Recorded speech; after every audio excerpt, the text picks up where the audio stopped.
Excuse me, Oh, Laurie. Mr. Brackett, I'm sorry, Mr. Brackett. Oh, I didn't mean to startle you. That's all right. You know, it's Halloween. I guess everyone's entitled to one good scare, huh?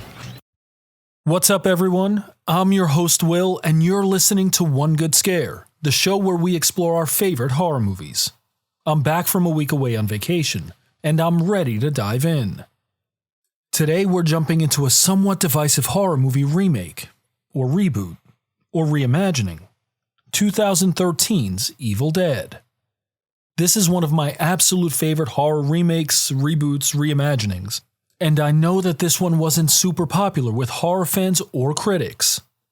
As always, you can follow One Good Scare on Instagram at OneScarePod and TikTok at OneGoodScarePod. Make sure to follow and leave a comment or two. I love interacting and discussing. Also, be sure to leave a 5-star review on Spotify and Apple Pods. It lets me know you're enjoying the show, and that goes a long way to keeping it going. And remember, my goal with One Good Scare is not to replace your viewing experience, it's to enhance it.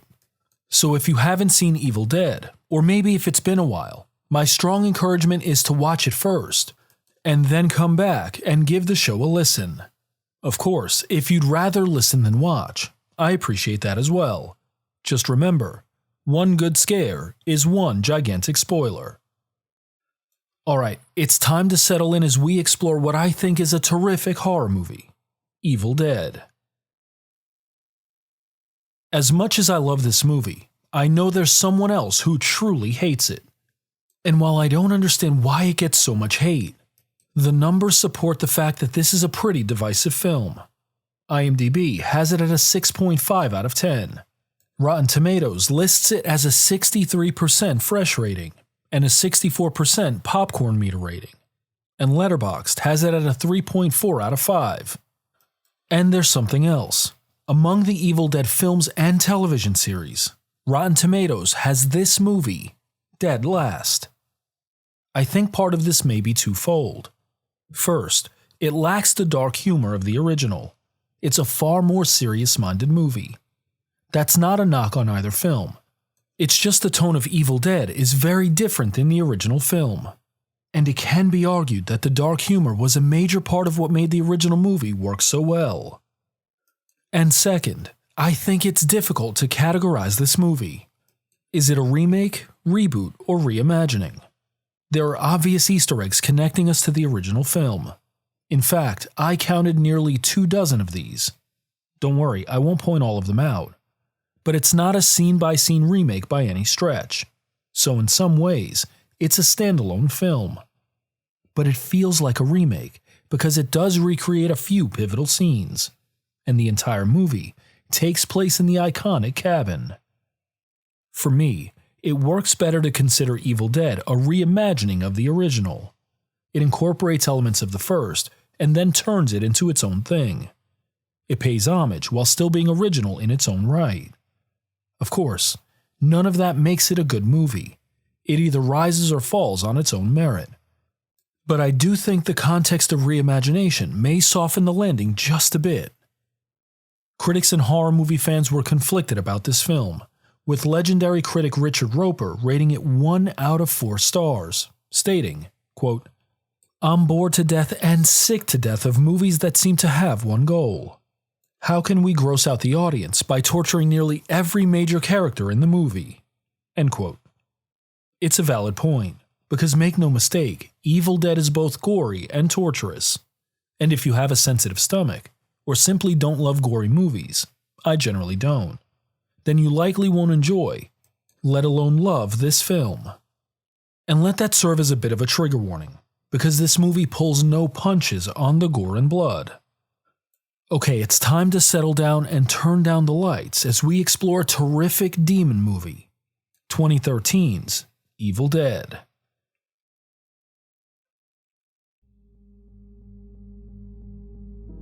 The movie opens with a young woman walking in foggy woods, blood dripping from her hands. She's scratched up and stumbling along when we see a quick flash of someone running. She turns to look and sees someone standing in the distance. Moving quickly, she ducks behind a tree, before the figure appears behind her and throws a sack over her head. Another person hits her in the head with the butt of a shotgun. We then get a first-person shot of her looking through the sack.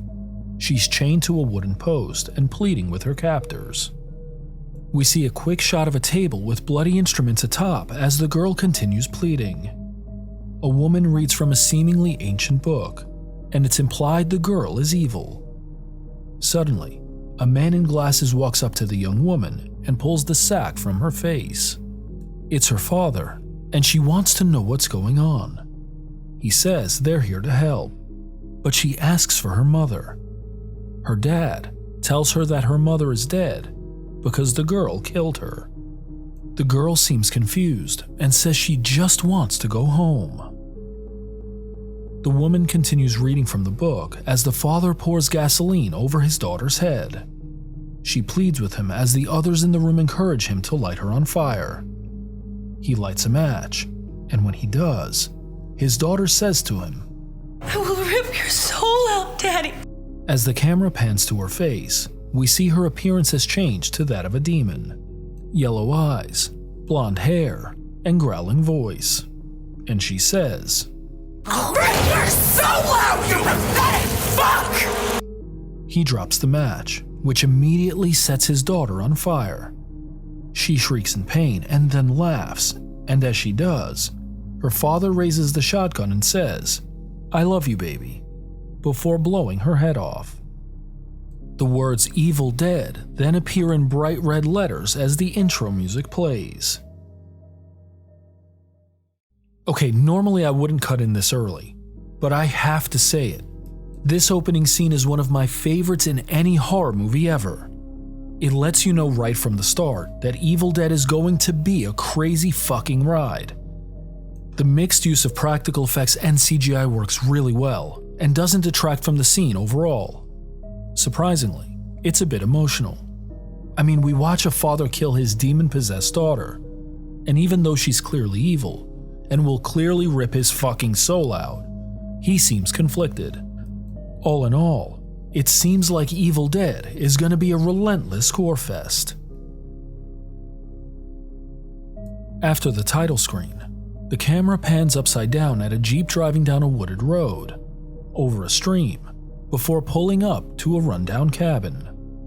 4 people, Olivia, Natalie, Eric, and David, exchange half-hearted pleasantries, while a 5th person, Mia, sits atop a broken-down car drawing. David walks over to her, and she expresses surprise that he's there. He's her brother, and he's brought his dog to their childhood cabin. David endears himself to Mia, giving her a necklace made from a buckthorn tree, which he says will make her will stronger. She says, "Okay, well then let's do this," before getting up and walking towards the others. She makes David promise that he'll, quote, "stay with her until the end," end quote.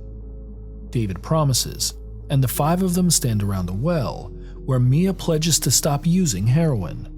She pours it down the well before saying, "Let's play cold turkey." Alright, another quick cut-in.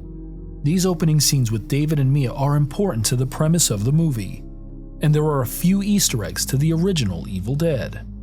Let's talk about those first.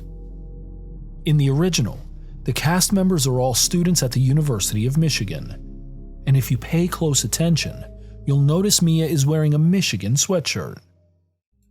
When David pulls up to the cabin, we see that it's run down, and that it has a port swing in the front.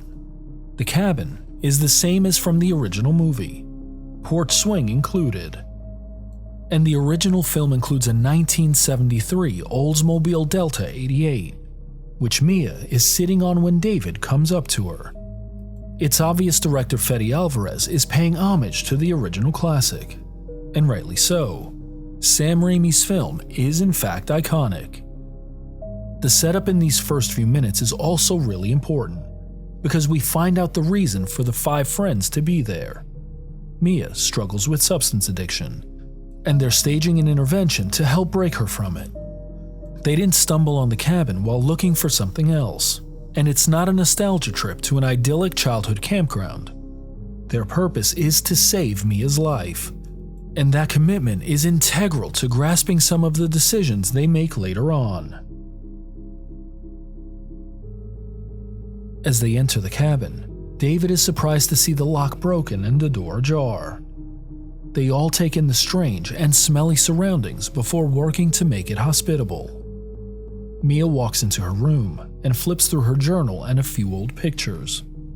David then comes in, and Mia recalls a song their mother used to sing to them. David tells her she doesn't need sad memories in her head, but Mia pushes back, saying that their mother is not a sad memory at all.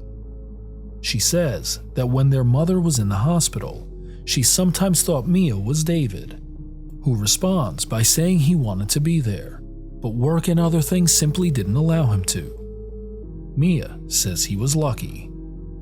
The next scene takes us to golden hour as David is nailing a few boards. Olivia walks over and tells David that they tried an intervention in Flint last summer. David made promises. Mia dumped her heroin, and Olivia says they don't want Mia to leave, even though she's going to want to later on. Eric chimes in and says it's the only way to help her, and Olivia says Mia won't survive another OD. David is surprised by this, and Eric says she legally died and needed defibrillation. Olivia says they need a united front, and David says that if Mia asks him to take her home, he will probably have to do it. The next scene takes us outside the cabin as rain pours down. Mia is screaming in agony as withdrawal begins taking hold. She's complaining about the smell as Olivia holds her. Mia glares at David as Olivia tells her they're not going anywhere. Olivia administers a shot as Mia continues complaining about a strange smell. The dog, meanwhile, walks over to the rug in the center of the room and paws at it. David pulls it away to reveal a trap door with blood smeared all around it. They open it to find a staircase and a horrifying smell coming from underneath. David and Eric walk down into the basement, where they open another door and find a room filled with dead hanging animals and flies buzzing all around. Eric says it looks like witchcraft, and David touches the wooden post as a flashback to the immolation of the young woman from the beginning cuts quickly onto the screen. The two are standing in the exact spot where she was set on fire and then shot by her father. Eric points and says look at a book sitting on a table. David and Eric go back upstairs and tell everyone not to worry about anything. Mia says they shouldn't have touched anything in the basement, and we see they've brought the book upstairs, along with the shotgun and a couple of shells. The scene takes us to the next morning, where it's raining and dreary. Natalie is cutting a roast with an electric carving knife as Olivia looks out the window at Mia, who is pacing the grounds outside the cabin. Eric is sitting in his room as the camera pans slowly over his shoulder. Using wire cutters, he clips the barbed wire around the book and tears the black plastic bag away, revealing what appears to be a cover made of skin. He turns on a lamp, opens the book, and reads, Naturam de Monto. A zoom-in shot reveals the words, "Leave this book alone," scribbled in red ink. Eric flips the pages, becoming more and more stunned, when suddenly he gets a paper cut which drips blood on the book. He rips a piece of paper, and despite the warnings to never read from the book, says aloud, Kunda. We then see a fast-tracking first-person point-of-view shot of something rushing through the woods. Eric continues reading. Estrada. The rushing continues, except this time we see Mia walking in the woods. It seems like whatever is out there, it's rushing right at her. Eric continues. Montos. Another shot of Mia, and the rushing in the woods. Eric continues. Kanda. Whatever was rushing through the woods has finally reached the cabin, and Mia, and we get a split-second shot of a demon-faced Mia, who quickly vomits before falling to her knees. She begs God to give her a break before looking in the woods and seeing someone standing there, calling her name. Mia rushes back into the cabin and tells Olivia that she has to get out of there right now. Olivia pushes back, but Mia says she's going insane. David stands up, and Mia says she will go through with the intervention, but she has to do it somewhere else. Olivia says they've decided they won't take her back. Eric says she has to stick it out. Mia tells David to drive her home, but David says they're right. Mia reminds him of his promise before breaking the necklace and walking to her room. Eric follows her and quickly discovers she has jumped out her window and has taken the car. Mia is now driving through the woods while yelling at herself. The rain is pouring, and as she turns on the wipers, she sees a figure standing in the middle of the road. It's the same figure she saw in the woods just a few moments before. She swerves to avoid hitting her, and instead ends up at the bottom of an embankment, nearly face down in the water. Startled, Mia tries starting the car with no luck. She grabs her purse and leaves the vehicle, falling into a marshy pond. Suddenly, we see that fast-tracking first-person point-of-view shot of something rushing in the woods.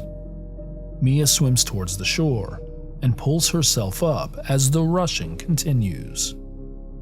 Mia then hears David calling for her, but looking back, she sees no one.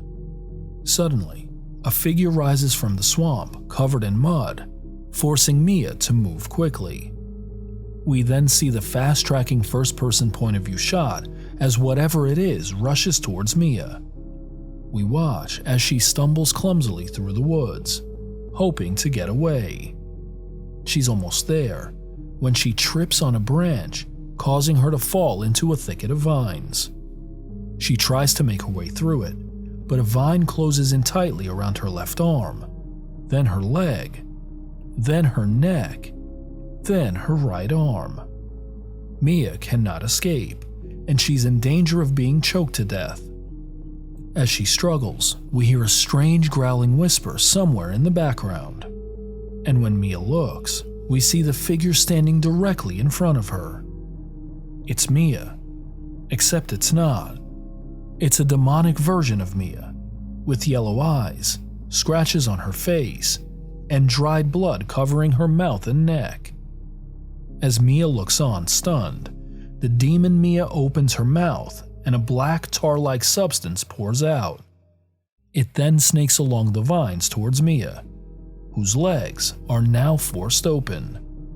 The black vine climbs up Mia's legs, and she howls in pain as it enters her, and the demon Mia opens her mouth wide in a startling gasp. And this is the end of Act 1.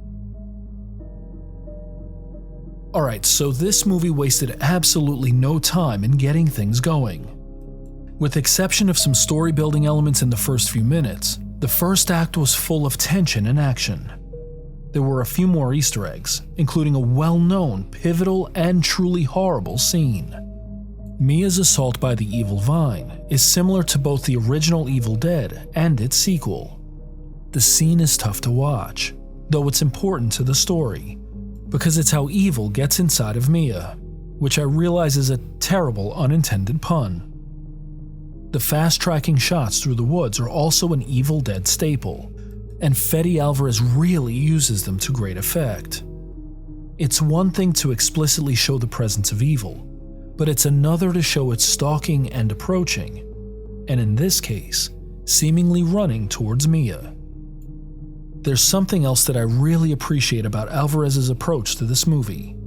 Even though the five friends are at the cabin for an intervention, Mia's substance use is not really the focal point of the film, and it's not really the reason she becomes evil.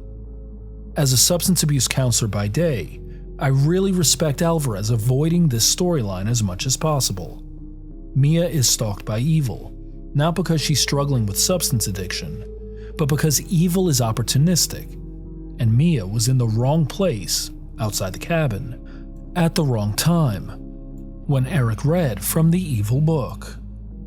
Also, There seem to have been a few breadcrumbs to what lies ahead. The close-up shots of the nail gun, electric carving knife, shotgun, and axe. They all seem to point to some really gnarly shit in Acts 2 and 3. So let's get back into it.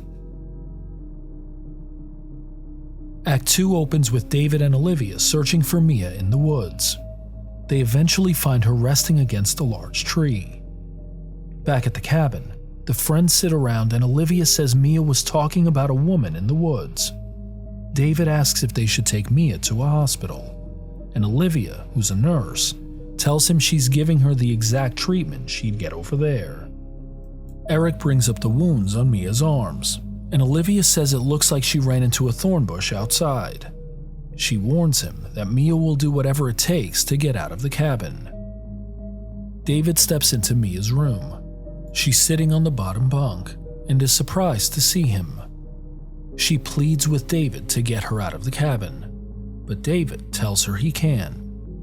Mia presses and says there was something in the woods, and that she thinks it's in there with them now. David asks if it's in the room, and Mia nods, an eerie look in her eyes. David gets up to leave and tells Mia it's all in her head.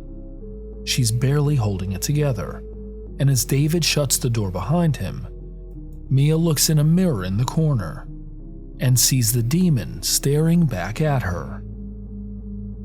Eric continues to read through the book they found in the basement, taking notes as he goes. He turns to a page which depicts Mia's assault from earlier, though he is unaware of what he's specifically looking at. Olivia comes in, and Eric expresses some frustration with David. Suddenly, we see David in the basement putting the hanging cats in a trash bag. He walks the bag out to the trash can in the pouring rain, and notices the dog, named Grandpa, is hiding underneath the shed. David opens the shed and uncovers a hole, where he discovers Grandpa is dead. He then notices a hammer on the floor of the shed, and a quick cutscene shows demonic Mia hitting the dog with the hammer. David goes back to talk to Mia, who is now in the shower. He knocks on the door, but Mia is acting strangely. It's almost as if she's possessed. She's standing under the hot shower water, which she turns up to boiling. As the temperature increases, David tries to break down the door. When he finally gets through, he notices the skin on Mia's face is blistering and cracking. He turns off the shower as Mia convulses on the shower floor. In the next scene, David is driving his Jeep to get Mia some help. She's sitting in the passenger seat vomiting.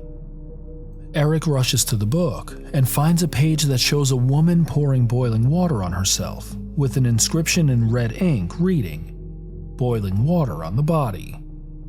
David pulls up suddenly before getting out of his car, and we see that the road is impassable because it's now flooded like a raging river.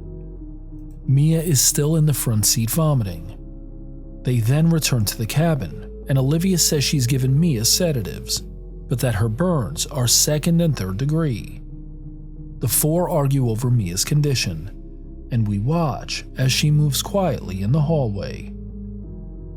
David says everything will be fine, but Eric says things have been getting far worse. Suddenly, Natalie gasps as demonic Mia walks in dragging the shotgun. David tells her to put the gun down, but Mia raises and points it right at David, shooting the window behind him and hitting him in the arm. A quick fast-tracking shot shows the cabin doors blowing open, and Mia screaming and yelling.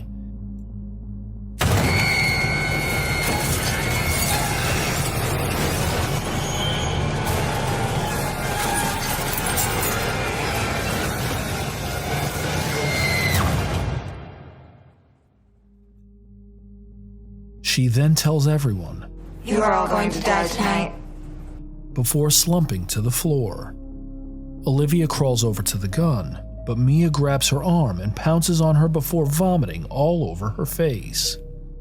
Olivia pushes Mia into the basement, and Eric rushes over to see if she's okay. Mia is standing at the bottom of the stairs, and Eric slams the door shut. Mia, still growling from the basement, tries pushing the basement door open as Eric locks the door. The four listen intently as Mia screams and growls from downstairs. Eric tells David that a tranquilizer won't help. He's concerned that what's happening has everything to do with the witchcraft in the basement. Olivia is seen in the bathroom cleaning the vomit off her face. As she fumbles with medication, the door to the medicine cabinet closes slowly, revealing a demonic Olivia in the mirror. The mirror then shatters, and Olivia walks out of the room as the pages to the book flip to a brand new page, this time showing a woman holding a knife after carving off her face. Olivia is startled by the door to her room opening, but when she moves towards it, she is suddenly frozen in place. The demon appears to be taking control of her. Eric hears the door slam and walks to her room, where he sees the bathroom door close tightly. He walks slowly towards the bathroom and calls out to Olivia before opening the door slowly. The bathroom is dark as he stands in the doorway. When he flips the light switch, he sees Olivia huddled behind the shower curtain. She turns slowly, and we see that she's carving her face off with a piece of the broken mirror. Eric, shocked by what he's just seen, takes a huge step backwards, but slips on a chunk of Olivia's face and falls on the toilet, his back banging hard on the bowl. As he struggles to move out of the bathroom, Olivia stands over him and stabs him in the shoulder. She then takes a syringe and starts stabbing him in the hand and face. Eric pushes her off, and she hits her head on the toilet bowl before collapsing near the shower. In a close-up shot, Eric pulls out the broken syringe from just under his eye, and we watch as Olivia begins crawling over to Eric with a shard of broken glass in her hand. Eric takes a piece of the broken toilet bowl, and as Olivia reaches him, he bludgeons her in the head with the piece, killing her. David and Eric move to the shed, where David removes the shard of glass from Eric's chest. He tells David that he did something terrible and says the thing he killed was not Olivia. He also says he read a passage from the book, some sort of prayer, and that he thinks he released something evil. Natalie runs back to the cabin to get sugar and water, and as she fumbles near the sink, she hears a door slamming behind her. The hatch to the basement is now wide open, and we hear whispers coming from somewhere underneath. Thunder claps as the front door locks on its own. Natalie calls out to Mia, who is sobbing and calling for Natalie from the basement. It's Mia's normal voice, and she tells Natalie that her leg is hurt and that she can't move. Natalie walks down towards the basement, trying to calm Mia down, but Mia begins talking in the demonic voice, telling Natalie that no one is going to leave and that the evil is going to get all of them. Natalie turns to run up the stairs, but stumbles and struggles to gain her footing. As she scrambles out of the hatch, she's yanked back by Mia. As Natalie comes to, we see Mia in the shadows, and we hear her hissing at Natalie. She's licking Natalie's leg and is in full demon mode. Natalie grabs a knife and points it at Mia, who tells her, I can smell your filthy soul. Mia suddenly bites Natalie's hand and licks the knife, splitting her tongue in two. She tells Natalie, "Kiss me, you dirty cunt," before kissing and vomiting on Natalie's mouth. David opens the hatch and Natalie escapes. And as he looks at her, she says to him, Your little sister's being raped in hell! He then slams the door shut. Eric nails and chains the hatch, ensuring demonic Mia has no escape. He sits on the floor with Natalie, who says she just wants to go home.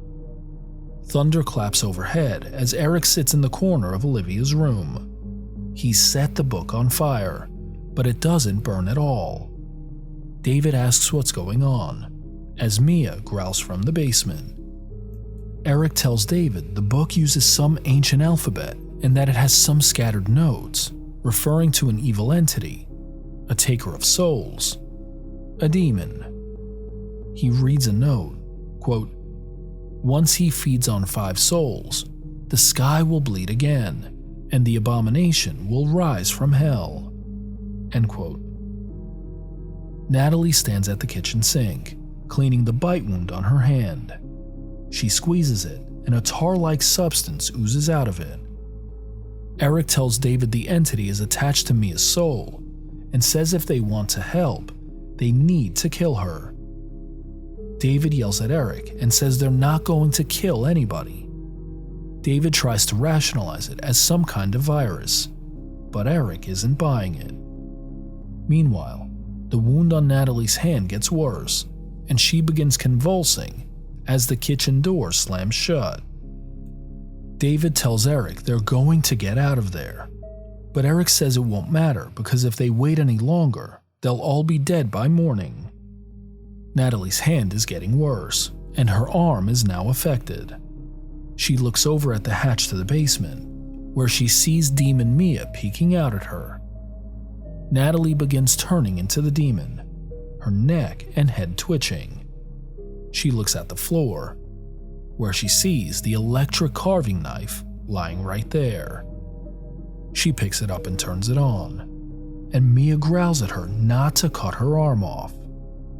She brings the knife closer and closer as Mia pleads with her. Natalie says, "Fuck you," before plunging the knife into her arm, blood and tissue squirting everywhere. She screams in agony as the knife cuts through the bone, shorting the power supply in the cabin. David walks through the cabin and into the kitchen, where he sees a huge pool of blood on the floor.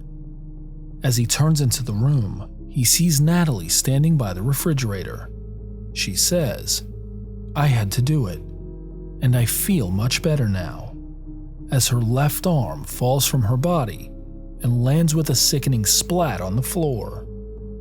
Mia, still in the basement, laughs uncontrollably.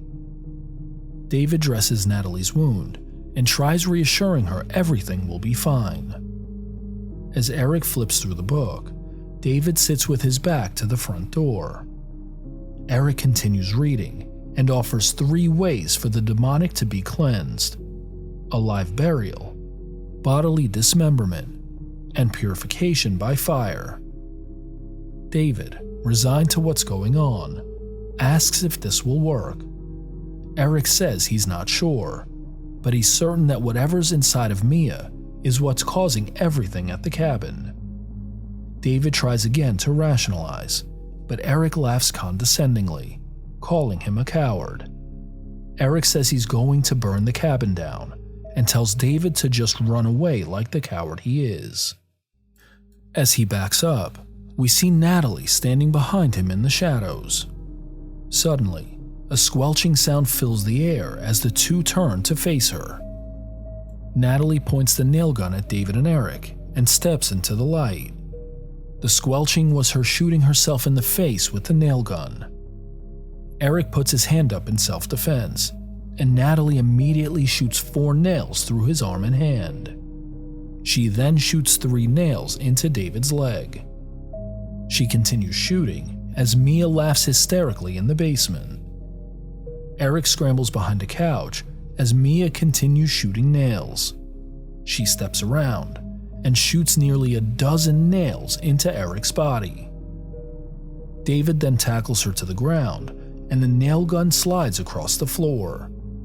Eric and David pull the nails from their bodies, and when David looks back at Natalie, she's gone. Eric crawls to the shotgun and sees Natalie walking towards him. She raises a long crowbar and pummels David with over half a dozen blows, as Mia continues cackling from the basement. Eric, meanwhile, shoots her with the nail gun and she walks over to him slowly. Out of nails, Eric raises his arm to defend himself, and Natalie brings the crowbar smashing down on his hand, splitting his fingers in half. She hits Eric several times in the head and chest before bringing it up for a final crushing blow. As she prepares to bring it down, David shoots her arm off, and Natalie calls to him in her normal voice, asking why he's hurting her. She falls to the ground, saying her face hurts, and crawling to David. He cradles her as Eric laughs on the other side of the room. An overhead shot shows Eric sitting bloodied on one side, David holding Natalie on the other, and the hatch, now covered with fresh blood all over it, closed on the floor between them. And this is the end of Act 2. Okay, so let me start with a confession. I love roller coasters, but my absolute favorites are the induction coasters. The ones that launch you from the platform at 80 plus miles per hour. The ride starts out fast from the jump and doesn't let up until the end. Guys, that's exactly what this movie feels like. It's obvious that this movie is gory as hell, and I have a feeling it's going to get worse before it gets better. But there's something I really appreciate about this film so far. It's the limited use of CGI and the priority of practical and special effects. I'll hold off on telling you how much fake blood was used in this movie, because Act 3 is still ahead and the best is yet to come. But I gotta tell you, it's a wild amount. And it only points us to the beauty of special and practical effects in horror. I'm firmly convinced that this movie would have been terrible if CGI was used to create the horror scenes. Also, the scene where Natalie cuts her arm off is absolutely gnarly shit. It's up close, personal, and horrifying. And poor Eric, dude has just been brutalized to this point. First Olivia beats his ass in the bathroom, then Natalie fucks him up with the nail gun and the crowbar. He was turned into a literal human pincushion, and no doubt, he's likely wishing for death. Before we jump back into the final act, I also think the emotional undercurrent of the movie is super underrated, and it ties back into why they're all at the cabin in the first place. David's emotional tug of war gives context to his rationalization of the situation. He promised Mia he would stay there to the end, and it's almost as if he's unable to see exactly what's going on. He thinks it's a side effect of her withdrawal, when in reality, evil has taken residence in her mind and body, and there's not a fucking thing he or anyone else can do about it. Alright, on to Act 3. David helps Eric as they leave the cabin, thunder rolling overhead. He sits Eric on the side of his car, and Eric says dying wouldn't be too bad right now, but he doesn't want to become the devil's bitch. David then pours gasoline throughout the cabin and on the hatch to the basement. He stands for a moment before lighting a match and saying, "I'm sorry, Mia." As he prepares to drop the lighter, Mia begins singing in her normal voice. David looks at the pictures on the wall of him and Mia when they were kids, as she continues singing. Overcome with emotion, David backs away from the hatch, when suddenly, lightning strikes a nearby tree, setting it ablaze. David goes to the shed and grabs a chainsaw, battery, syringe, jumper cables, shovel, and flashlight. He starts shoveling a large hole outside, saying, "This time the only way is the hard way." David then opens the hatch to the basement and slowly descends the stairs. His flashlight is on and he's searching for Mia. He scans the room as he hears someone whispering his name. The whispers taunt him, calling him a murderer and a coward. Suddenly, he hears a thud behind him and immediately pans the room with the flashlight as the whispers continue. He's carrying a syringe, and when he opens the door to the second room, the one where they found the book earlier in the film, he finds it's filled with water. David looks into the corner, and when he turns around, he sees Mia standing behind him. She immediately rushes up to him with a raised arm, a knife in her hand. David puts his arm up in self-defense, and Mia slashes him while yelling and screaming demonically. She slashes him a few more times before tossing him across the room. She rushes him and tosses him against another wall, and then does it a third time before holding his head underwater. David is near to drowning when suddenly Mia is yanked from behind. David gathers himself, and we see Eric holding the crowbar. He then looks down and pulls a huge knife from his side. David injects Mia, likely with a sedative, as Eric crumbles to the ground. He says he missed David before putting his head down, blood and spit oozing from his mouth. David lays Eric in the water and walks over to Mia. He puts her in a red dress and places a plastic bag over her head. The book is open to the buried alive page, and it seems like David is going to break the curse by burying Mia alive. The camera pans overhead as David buries Mia in the ground outside the cabin. As he nears her head, we watch as the camera pans over her face. Initially, her eyes are closed, but on the second pass, they're wide open and she's looking up at David. Mia, in her normal voice, begs for David to let her go. She says she can't move and she can't breathe.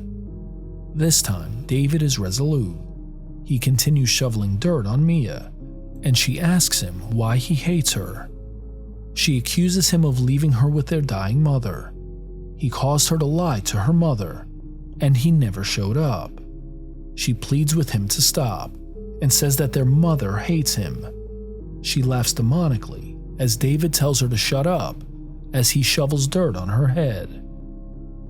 His work finished, he kneels on the ground and asks for forgiveness. Suddenly, the lit tree goes out, indicating Mia's heartbeat is gone. David immediately begins uncovering Mia, and he pulls her out of the ground.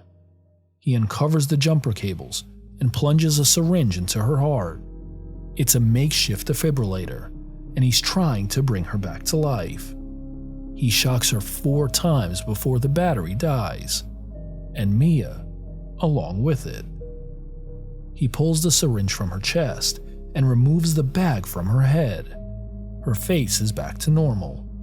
David pulls the hair from her eyes and forehead and tells her she's at peace now.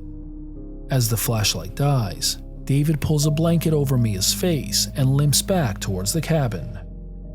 Suddenly, he hears Mia calling for him, and when he turns around, she's standing behind him, very much alive. She tells him the whole ordeal was horrible, and he reassures her that it's all over now.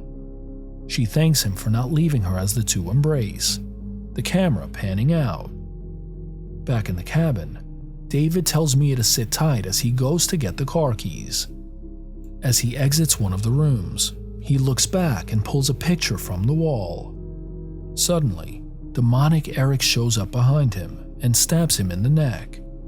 David pulls a pair of wire cutters from his neck and stumbles backwards, demonic Eric looking at him as he goes. He walks slowly to the front door and collapses in Mia's arms. The two see Eric's silhouette in the doorway behind them, and David moves her out of the cabin before slamming the door on her. Demonic Eric moves slowly towards David, the wire cutters in hand. David grabs the shotgun and Eric says, "He's coming." David then shoots a gas can, which sets Eric on fire before exploding in the cabin, presumably killing both. Mia backs away from the cabin and sobs. Her friends and brother are now gone. She then takes a few steps forward and picks up a necklace from the ground. It's the one David gave her at the start. As she holds it in her open palm, blood rain starts pouring around the cabin. Suddenly, a hand reaches up from the ground and grabs Mia's wrist. She watches in horror as demonic Mia crawls out of the ground. She runs towards the van and fumbles with the car keys. Just as she finds the ignition key, demonic Mia breaks the driver's side glass and reaches into the Jeep to grab her. Demonic Mia grabs her by the leg and burns her skin. Mia, shrieking in pain, manages to open the passenger side door and falls to the ground. As she scrambles away, she notices a hole and crawls into it.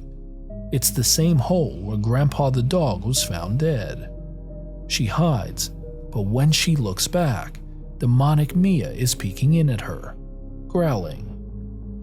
She crawls into the shed and waits for demonic Mia to find her. She initially reaches for a machete, but then she notices a chainsaw. She yanks at the pull string, but it's out of fuel and won't start. She pours gasoline all over it, just as demonic Mia crawls out of the hole. Mia scrambles back and into a crawl space behind the wall. Suddenly, demonic Mia plunges the machete into the wall several times, cutting Mia along the thigh and again on her arm.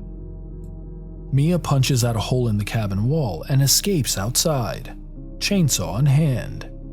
She hides on the back of the Jeep as demonic Mia stalks her. Mia crawls underneath the Jeep, where she continues trying to start the chainsaw. It whirs to life just as demonic Mia reaches the Jeep. From underneath the Jeep, Mia slices demonic Mia's leg off, forcing her to the ground. As Mia tries to crawl to safety, demonic Mia pushes the Jeep over, and on top of Mia's hand, pinning it to the ground. Mia struggles to get free as demonic Mia crawls to the other side of the Jeep. She reaches for the chainsaw, which is just out of her reach. As demonic Mia gets closer, Mia pulls her arm from underneath the Jeep, separating her hand from her arm. She grabs the chainsaw as demonic Mia crawls closer, staring at her with determination. Demonic Mia rises and says, "I will feast on your soul." Mia shoves the bloody hand stump into the chainsaw, revs it, and says, "Feast on this, motherfucker," before plunging it into demonic Mia's head. She drags the chainsaw downward, cutting demonic Mia in half. A close-in shot shows demonic Mia's head split in half, one eye blinking quickly. We then watch as demonic Mia's body is sucked back into the ground, as Mia says, "Go back to hell, bitch." Mia's body is then swallowed up by the ground, and immediately the blood rain stops. Mia, now free from the grip of the demon, looks back at the cabin, holding her arm to her chest. She kneels down, picks up David's necklace, and places it around her neck. She then walks away from the cabin, the sunrise breaking through the clouds. The camera then pans to the book, which flips closed before the screen shows Evil Dead in bright red letters. Evil Dead has officially come to an end. Alright, I feel like I should wash my hands and brush my teeth now that the movie is over. The gore fest leaves me feeling a little grimy and dirty. I mentioned earlier that they used a ton of fake blood in this movie, but according to Fede Alvarez, they used nearly 265,000 liters of fake blood, or nearly 70,000 gallons, with 50,000 gallons used for the blood rain scenes. This is actually a Guinness World Record. I also mentioned earlier that Evil Dead gives the characters an actual reason for being at the cabin, rather than stumbling upon it or gathering for a weekend of partying, sex, drugs, and mayhem. The storyline takes us in a different, almost endearing direction. But I also realize that Evil Dead doesn't do a great job of sticking to that storyline. Sure, Mia's substance abuse struggles and her friend's interventions get us to the cabin. But once Olivia dies, the quote-unquote drug addict going through withdrawal storyline essentially disappears. And I think it's to the benefit of the movie overall. Here's why. As a substance abuse counselor, a major part of treatment involves a support system who is committed to the sobriety of the individual. And that support system can come from a variety of places. Except in Evil Dead, Mia's support system is, well, killed. Her mother died sometime before the events of the movie, her friends all die one by one, and just when you think David, her brother, is going to make it out alive, he too dies at the hands of evil. And though Mia is our epic final girl who makes it out alive, her support system has effectively been taken out. And I can't help but wonder, what now? Now, don't hear what I'm not saying. I know Evil Dead is ultimately not a movie about overcoming substance addiction, and I think to try and make the movie a metaphor for overcoming inner demons to win the battle against substance abuse is both wrong and dangerous. What I am saying, though, is that whether intentional or not, letting the substance abuse storyline disappear was actually a good thing. Because ultimately this is a movie about evil trying to destroy the lives of innocent people. I feel like it's better to leave it there than clumsily explore a complex topic insufficiently. Overall for me, Evil Dead is one of my favorite horror movies. It's just a ton of scary, devilish fun that starts out fast and doesn't let up. Unfortunately, though, I think the movie's marketing may have worked against it, because it was dubbed, quote, the most terrifying film you will ever experience, end quote. And while I love it, I just don't think that's true. Sure, it has some creepy moments and it's an absolute gore fest, but I don't think it's very scary. And I certainly don't think it's the most terrifying film you or I will ever experience. The problem with marketing is that it's a sort of double-edged sword. On the one hand, it hypes up the movie and raises our expectations. But on the other hand, it feels like it raises our expectations beyond a reasonable point, and often leaves us feeling disappointed with the final product. I'll say it this way. If you release a horror movie and you want people to come watch it in the theater, you're never going to give an honest evaluation of that film and say, well, it's kind of scary, or it's not really scary, or you may not find it scary. You're going to say this movie is the scariest shit you'll ever see or experience, or it's the scariest movie since fill in the blank. Except, it's like when a movie is said to be the scariest movie since The Exorcist. It's hardly, if ever at all, true, and I think it always works against the movie. You all know what I think, but I want to know what you think of Evil Dead. It's time for one of my favorite parts of the show, where I highlight what you thought about the film. And as is the case overall, your thoughts and feelings on this film were mixed. From Manny_Yak_Monsters. I've enjoyed it several times. From TPI BOTE. A lot of people seem to hate on it, but I really loved it. Was actually my first Evil Dead movie before I knew it was a series. From Fishin' for Ghosts, hyper intense beginning. Love that. Overall checked all the boxes. Strong lead characters. Blood and gore everywhere. The scene in the kitchen with the electric carving knife is fantastic. And Chainsaw Arm. You can't go fucking wrong with chainsaw arms. From In Dark We Rise Pod. The original is one of those VHS rentals that's super memorable. It was gory, scary, and atmospheric. The remake ups the gore factor by a lot and adds a new element to the story. Plus, it rained blood. That had to make the gorehound super happy. From Iako333. Didn't care for it at all, and I love the Evil Dead franchise. I still watch it a couple times a year, but it's not a fave. From Satir_John. I did not love the fact that the final boss was just Mia's evil twin, but the rest of the movie is so brutal and mean-spirited that I can't help but appreciate it. From WH Vigo. Loved it, and it's one of my top 10 favorite horror movies. The practical effects, enhanced deadites, a heartfelt relationship between a brother and sister, battling internal and external demons and guilt.